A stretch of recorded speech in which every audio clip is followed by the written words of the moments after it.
In this video, we're breaking down the exact system runners over 50 use to cut 3 or 4 minutes off their 5K without getting injured or overwhelmed. We're going to show you the science-backed training plan that actually works, how to pace your race for the fastest possible time, how to use strength, nutrition, and the right gear to support your training, and the most common mistakes runners over 50 make that stop them from ever getting faster. Let's jump in. Let's start with why your 5K needs to be trained differently than someone younger or faster. A 5K at 15 minutes and a 5K at 30 minutes aren't the same event. They place totally different demands on your body. In a 2001 study by Billet and colleagues, researchers tested how long runners could sustain different percentages of their VO2 max. They found that at 140% of VO2 max, runners lasted less than a minute. And at 120%, they lasted 2 to 3 minutes. At 100%, around 5 to 6 minutes. At 90%, they could hold pace for 20 plus minutes.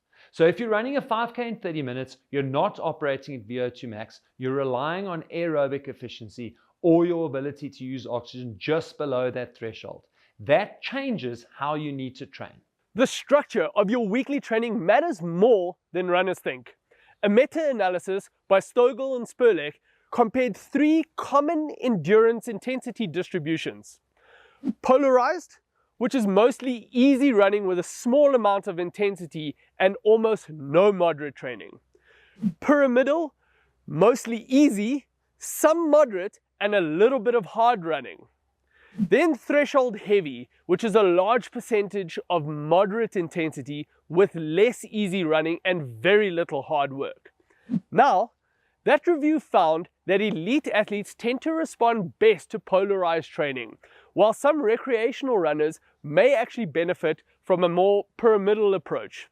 But here at Coach Parry, we actually follow a polarized model, even for runners over 50, because it strikes the best long-term balance between performance and recovery. Here's why. The polarized approach maximizes your aerobic base with lots of low-intensity work, while allowing you to tap into the top-end capacity with just enough high-intensity sessions. All without overloading your body with a kind of moderate training that often leads to burnout or injury, especially as you get older. It's a structure that helps you get faster, build endurance, and stay consistent, which is exactly what you need to keep improving after 50. Let's talk strength training. It's not just about getting stronger. It directly impacts how fast and efficiently you run.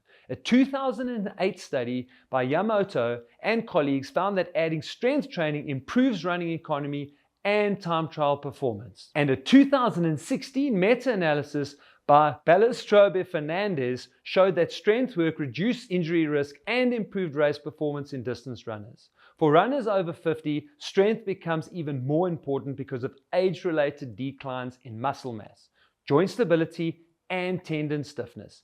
If you want to run faster and stay injury-free, strength training twice a week is essential. And we've put together a free strength training plan made specifically for runners over 50. You can scan the QR code on screen now. Let's fix pacing next. The 5K is long enough for pacing mistakes to still cost you. Maybe not as much as a half marathon or a marathon, but it can still be costly, especially when you're chasing a PB or a goal time. In 2019, a review by Angus in Frontiers in Physiology looked at pacing strategies across distances, including the 5K. Elite runners often use a slightly positive split. They start slightly faster, settle into a rhythm, and then finish strong. But for older, less experienced runners, that often backfires. The same study found that a negative split, starting slower and finishing faster, led to better results. If you're over 50, this is the strategy we suggest. Run your first 2 kilometers 3 to 5% slower than your average pace. Hold steady through the middle and then push hard for the final 2 kilometers. Then if there's anything left, empty the tank for about the last 400 meters. It keeps you in control early and gives you the confidence to finish strong. If you want to see how all of this comes together in our complete 5-pillar system for runners over 50, scan the QR code on screen. Join our free masterclass. It's packed with everything to keep you improving without increasing your injury risk. Let's keep going. Now let's talk about form under fatigue. A 2023 study by Martin Zettel looked at running mechanics before and after a 5K in novice versus experienced runners. They found that experienced runners kept consistent form, even while tired, but novice runners had breakdowns in posture, stride control, and hip stability. That's important because poor mechanics don't just waste energy, they increase your risk of injury.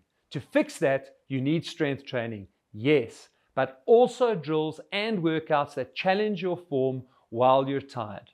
We use workouts like 3 times 10-minute efforts at tempo pace with 1-minute recovery.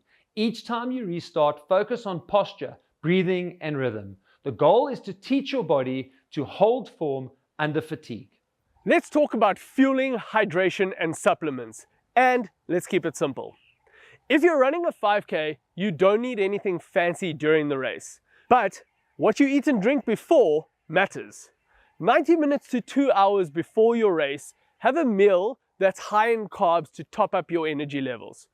Add a bit of protein to support your muscles and go easy on the fats so that it doesn't upset your stomach. I know it's not always possible to eat that early, especially before an early start, but something before is better than nothing. Hydration is important too. Make sure you're drinking water throughout the day and the days leading up to your race, not just right before the run. If you're going to be sweating a lot, or you know that you sweat a lot, include some electrolytes, especially sodium and potassium, to keep the system in balance. When it comes to supplements, the one that's been shown to really help is caffeine. It can boost your performance and make the effort feel a little bit easier. You can get that through coffee, caffeine pills, or some of your sports products like gels, whatever works for you. Some runners also like to play around with things like beetroot juice, beta-alanine, or bicarbonate for that small edge, but for most people, caffeine is more than enough to see real benefits. Let's quickly talk about gear. When it comes to running shoes, lighter really is better, especially over 5Ks. Even small differences in weight can make your stride feel easier and more efficient. If you're racing or aiming for a personal best, carbon-plated shoes, often called super shoes, can give you an extra edge. They're more expensive, of course, but many runners feel they help with speed and energy return. I must, however, warn you around training in them all the time, especially as recreational runners. We have seen some injuries related to running too much in these super shoes. You don't need anything fancy, to be honest. A good GPS watch that helps you keep track of your pace is more than enough to support your training and racing. Stick to what feels good, fits well, and lets you run comfortably and confidently. If you're over 50 and want to run a faster 5K, this is the system. Train smart, build strength, pace with control, feel right, and stay efficient. And whatever you do, do not miss the next video. It shows you how to run faster while keeping your heart rate low. That one is a game changer. Watch it now.